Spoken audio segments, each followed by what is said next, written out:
Welcome to Glue Guns and Phasers. I'm Mary, your navigator in the strange world of Star Trek crafts, and today we'll be making simple Star Trek bags using scraps of fabric with our latest recruit, straight out of the Academy.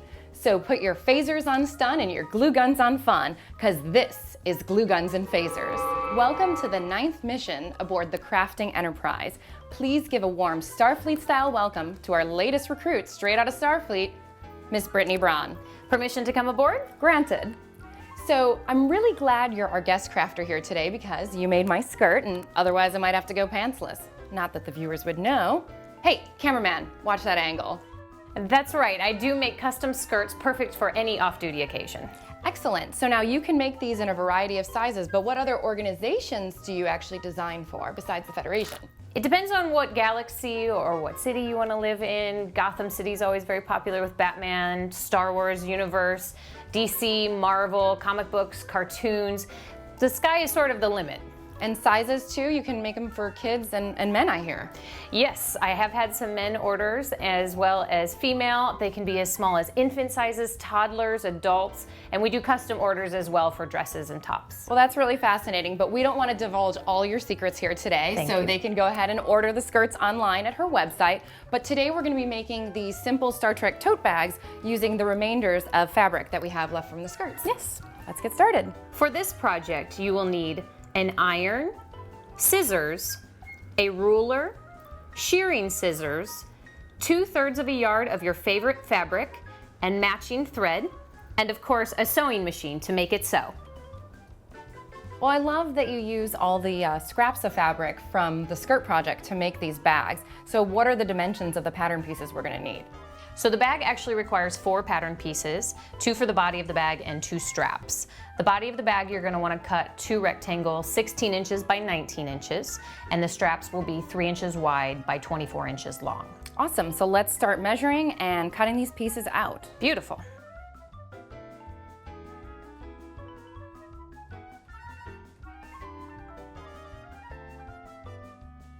So one thing that is very important in sewing instructions is knowing which side of the fabric is the right side of the fabric and the wrong side of the fabric. The right side, of course, is the side you want to show. Sure. As is. On the back side of the fabric, it's usually muted or has some sort of distortion, and that's the wrong side of the fabric. So as we go along, you'll want to pay attention to those pointers. So now this is the body of the bag that we're cutting right now? Yes. So the nice thing about this project is the sizes and dimensions are actually very, very versatile.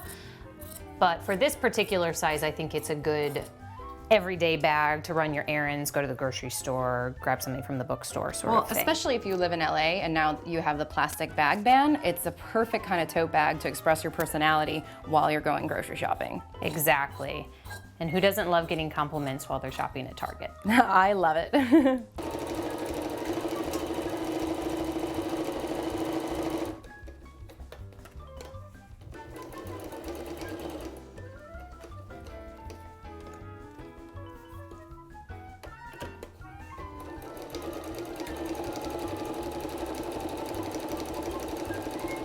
So we're shearing the edges here, and that's just really to prevent fraying, right?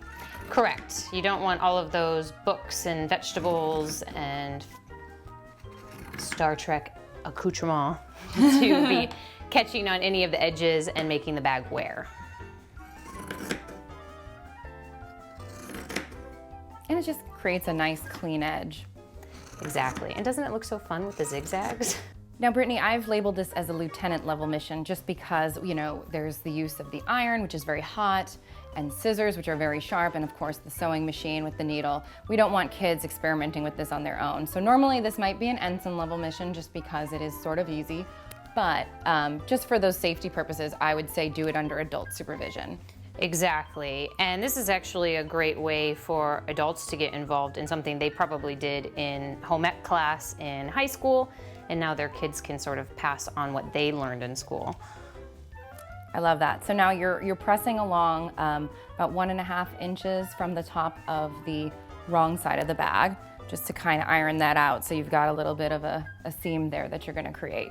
Exactly, and while you're doing that, you're going to want to tuck that bottom 1/2 inch under. That way you create a clean hem, again, so we don't have any fraying edges. Now let's work on the straps.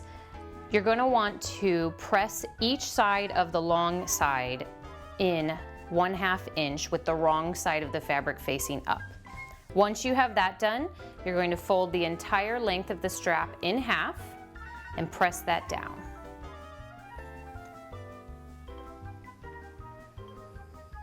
Then, using your sewing machine, you're going to do 1/4 inch away from the edge all the way around the strap.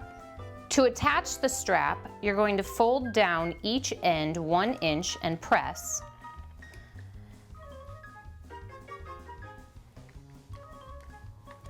And then tuck those little tabs underneath of the hem 5 inches away from the edge of the bag. On either side.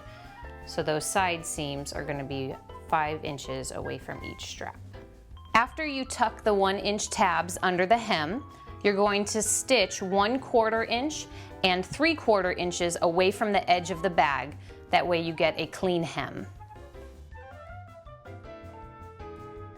Well, what an excellent fashion accessory to boldly go to any convention or even the grocery store. So Brittany, thank you so much for coming on the show, and where can people find you? I am on Twitter, Facebook, and Instagram, as well as on Etsy under Pop Pair. Excellent, and you can follow all of our crafting adventures at Glue Guns Phasers on Twitter or on our website. Thank you for having me. You're very welcome. Now remember, boldly glue. And make it so. Serwinski out.